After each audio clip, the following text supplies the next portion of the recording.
The Young and the Restless spoilers shock Fridays full the 12th of September, 2025. In Genoa City, tension is never in short supply, and the week ahead is no exception as the Abbott family once again finds itself unraveling under the weight of long-standing rivalries, fragile loyalties, and bruised egos. At the center of it all, Jack Abbott and Diane Jenkins are poised for another bitter confrontation, this time about Billy Abbott, whose erratic choices and dangerous associations continue to destabilize the delicate balance at Abbott. Jack, always the patriarch who struggles to keep his family's legacy intact, is exasperated by Billy's reckless behavior, and Diane, ever determined to secure her own influence within the Abbott household, seizes on the opportunity to challenge Jack's authority.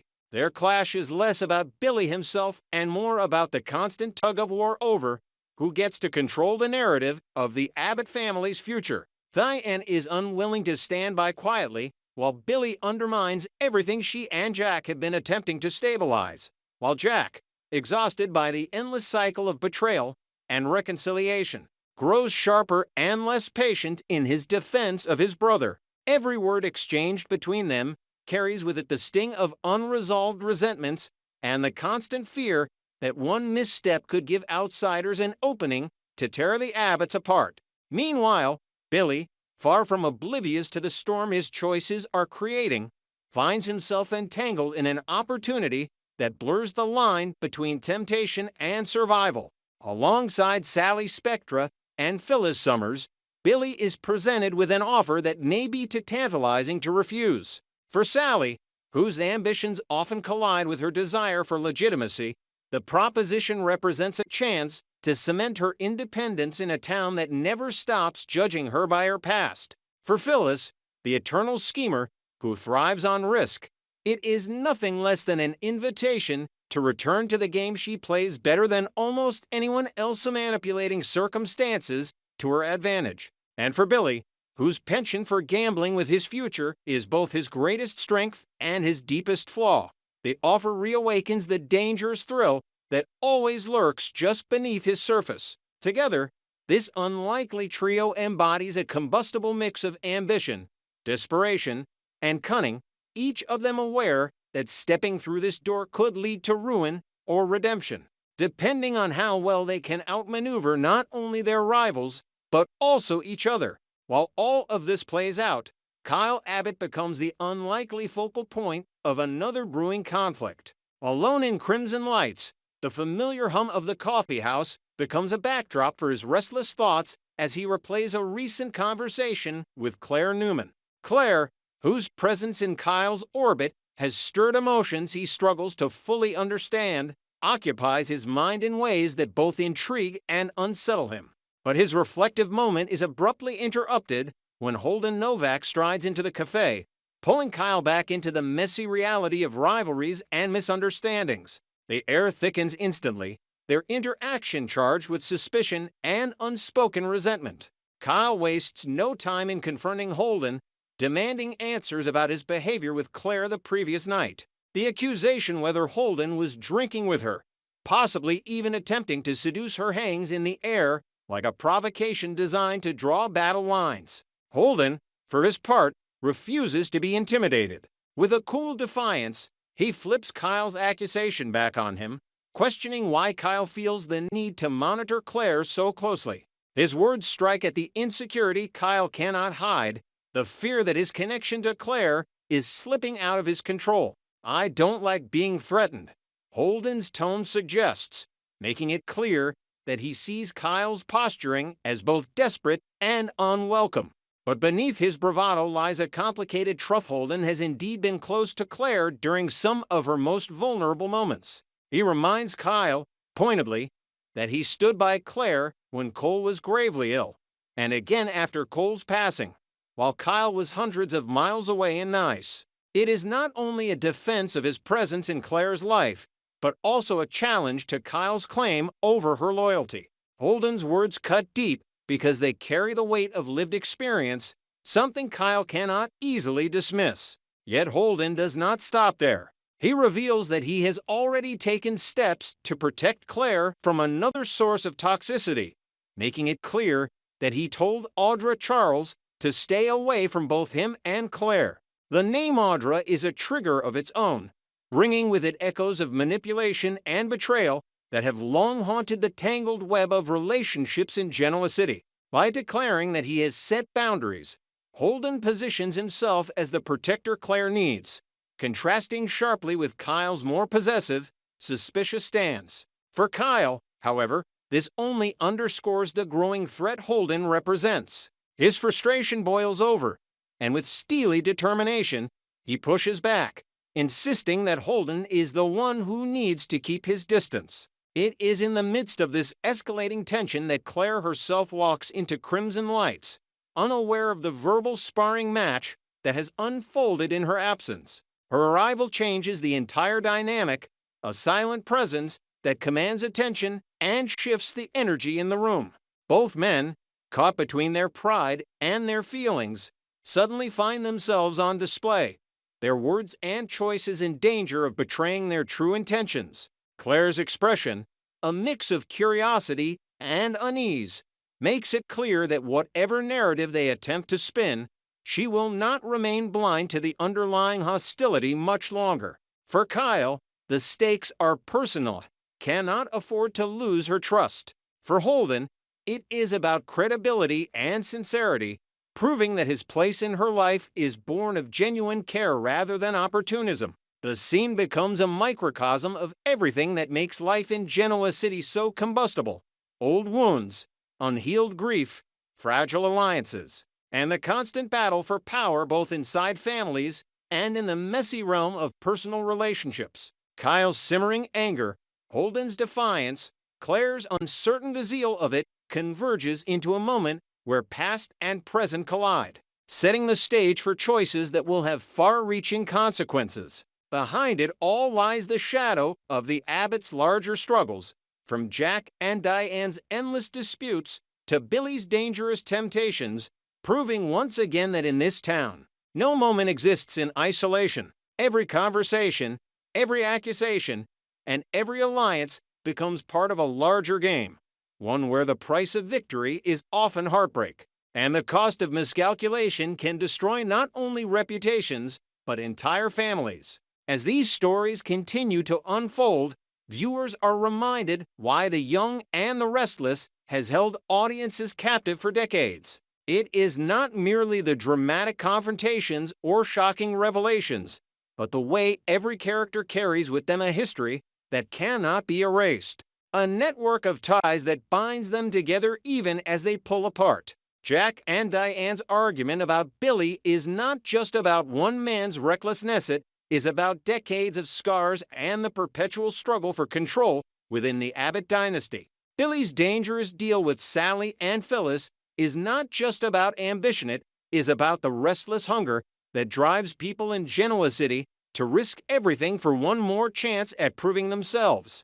Kyle and Holden's confrontation over Claire is not just about jealousy, it is about grief, insecurity, and the desperate search for connection in the wake of loss. Each storyline, woven tightly together, pushes the characters further into the unknown, daring them to make choices that will either cement their legacies or unravel them completely. In the weeks to come, the fallout of these encounters will reverberate through boardrooms, bedrooms, and coffee houses alike, reminding us that in Genoa City, the line between personal and professional, between loyalty and betrayal, is always perilously thin. And as Claire takes her seat, unknowingly stepping into the middle of the storm between Kyle and Holden, one thing becomes certain: nothing will ever be simple again. In the wake of rising tensions at Crimson Lights, the fragile bond between Kyle Abbott and Claire Newman reached a dangerous crossroads when Claire confronted him directly,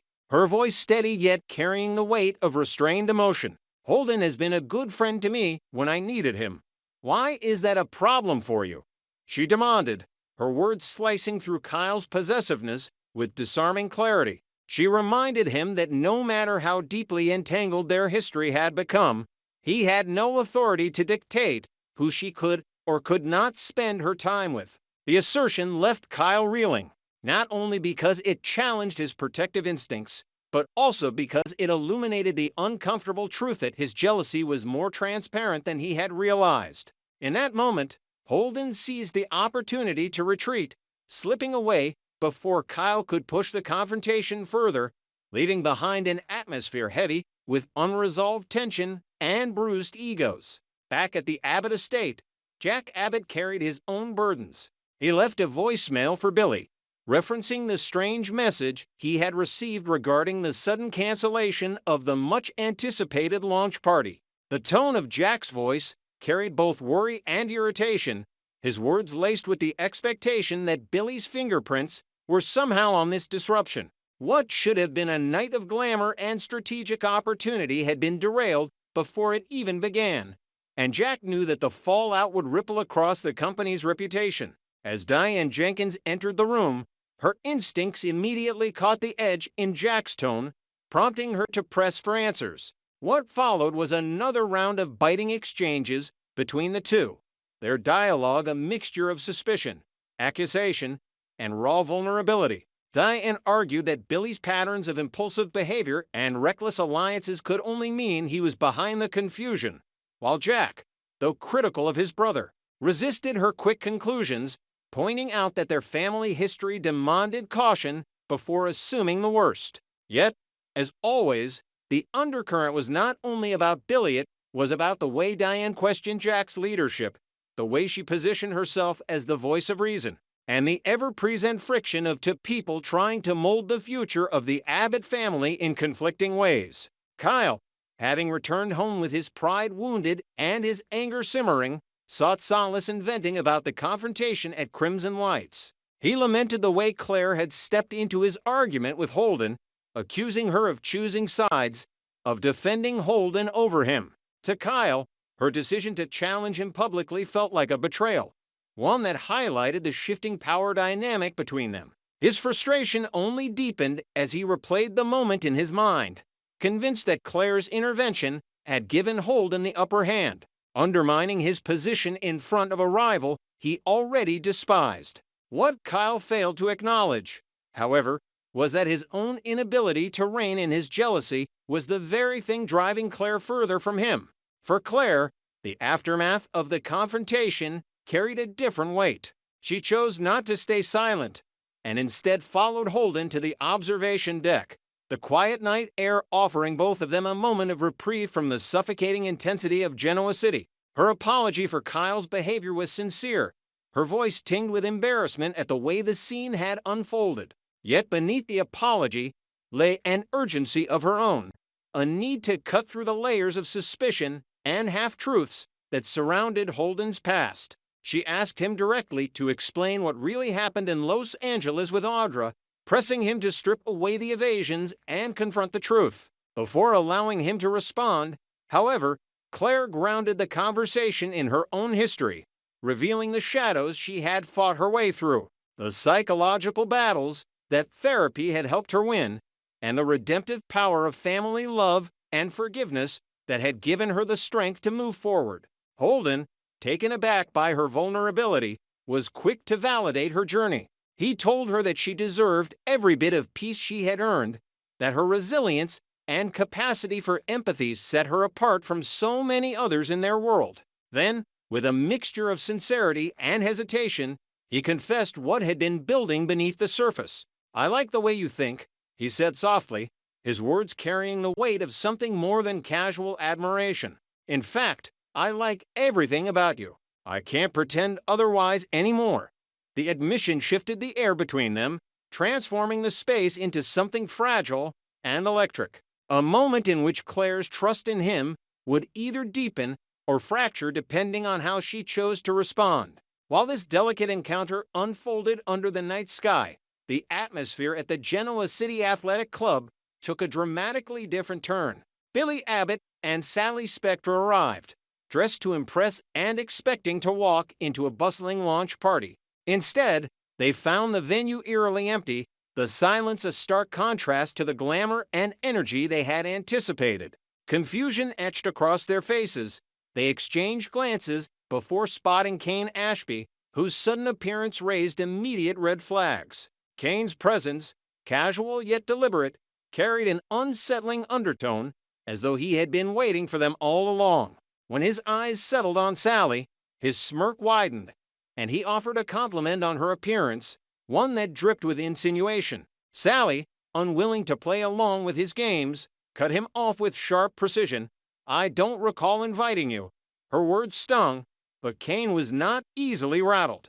Billy, however, took the confrontation more directly, demanding to know how Kane had gained entry to the event in the first place. Kane, unbothered, delivered a line that turned the situation from confusing to ominous. He declared that he was the only guest, the sole attendee of a party that had been gutted before it began. The statement hung in the air, raising more questions than answers. Had Kane orchestrated the cancellation? Was he exploiting the chaos for his own ends? Or was his presence a calculated reminder that in Genoa City, power plays were as much about psychological warfare as they were about business maneuvers? The convergence of these storylines painted a picture of a town where personal grievances and corporate ambitions constantly collided.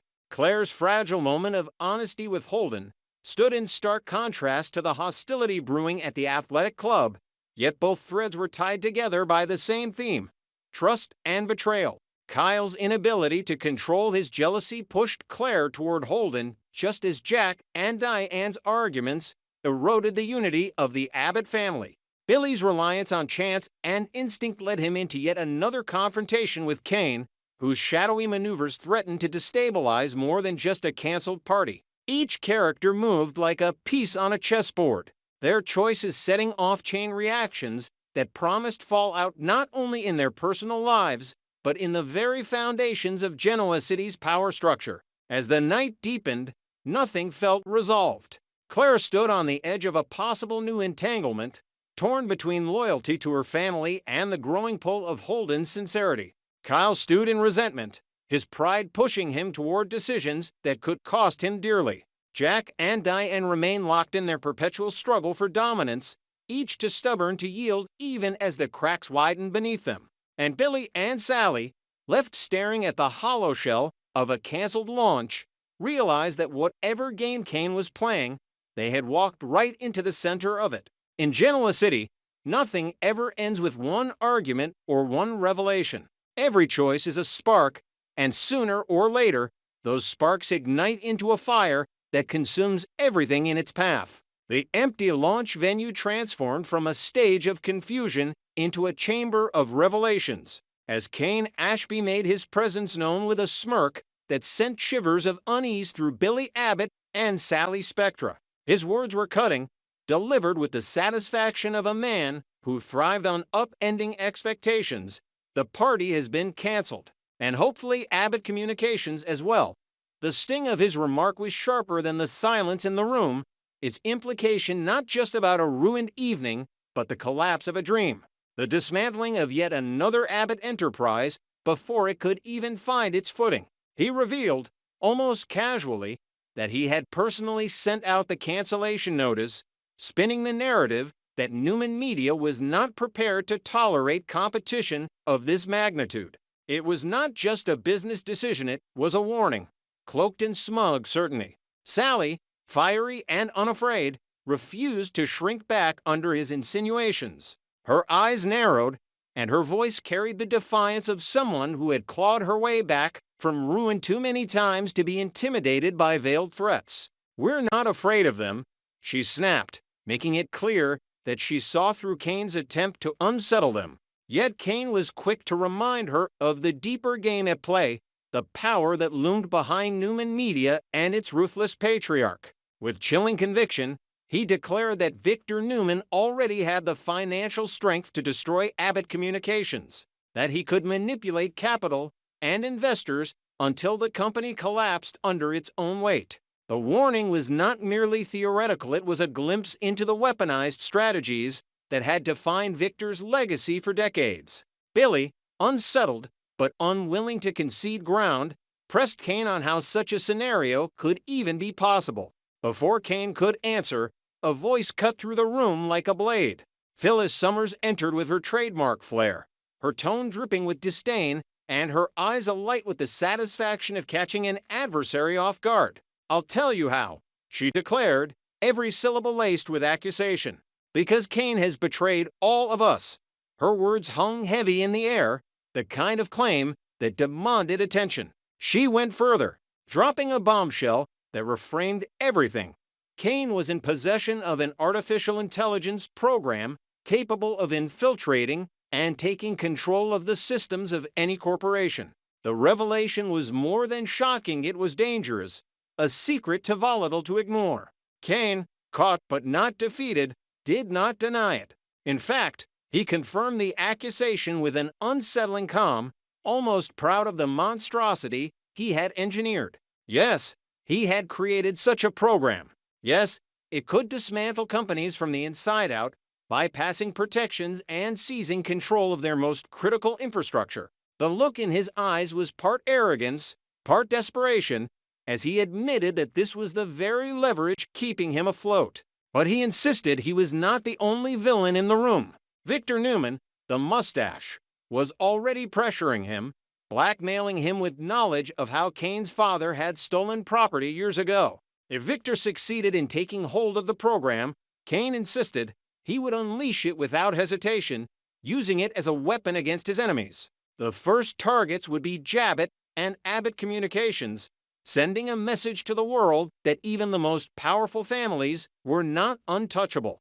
The weight of his words shifted the room into dangerous territory. Sally's voice trembled with disbelief as she asked the only question that mattered.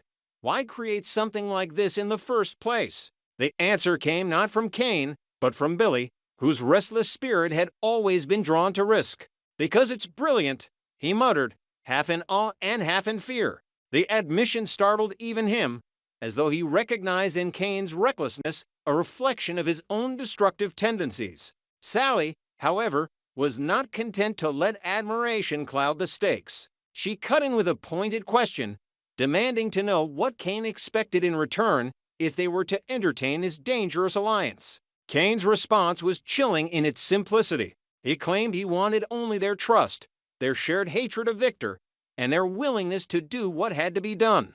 He framed it as a matter of mutual survival, painting Victor as a common enemy whose power threatened them all. By positioning himself not as the villain, but as the reluctant genius forced into a corner, Cain sought to reframe the narrative, turning his betrayal into a chance for collaboration. His words were honeyed poison, designed to seduce even as they repulsed. Then, in a final gambit, Cain offered them what he framed as a gift. He would hand the AI program to Billy, stepping aside and keeping his hands clean while they used it to dismantle Victor once and for all. He insisted that he needed to remain untarnished, his name unsullied, while they took on the responsibility of wielding the weapon he had created. The offer was as tempting as it was terrifying. In one move, Cain absolved himself of immediate risk while dangling in front of them the power to take down the most formidable opponent in Genoa City. The implications were staggering. Billy, Sally, and Phyllis stood at the edge of a decision that could alter the balance of power not just within their own lives, but across every corporate battlefield in town. To take the program would be to embrace a level of moral compromise none of them could walk back. It would mean becoming the very kind of manipulators and destroyers they claimed to despise. Yet to refuse it would be to risk leaving the weapon in Victor's grasp, where the devastation could be even greater. Sally, torn between ambition and morality, struggled with the image of herself as a woman forever trying to escape her reputation for scheming. Phyllis, ever the pragmatist, weighed the thrill of wielding such power against the danger of being consumed by it. Billy, restless and reckless, felt the pull of destiny whispering in his ear, urging him to gamble one more time. The room seemed to pulse with the enormity of the choice, the silence between them thick with the knowledge that whatever they decided, there would be no turning back. Cain, watching them with sharp eyes, knew he had planted the seed. Whether they embraced his offer or rejected it, the mere existence of the program would haunt them, forcing them to ask themselves how far they were willing to go to survive in a town where power was the only true currency. And as the night wore on, One truth became clear: the war between the Abbotts, the Newmans, and the wild cards like Kane had only just entered its most dangerous phase.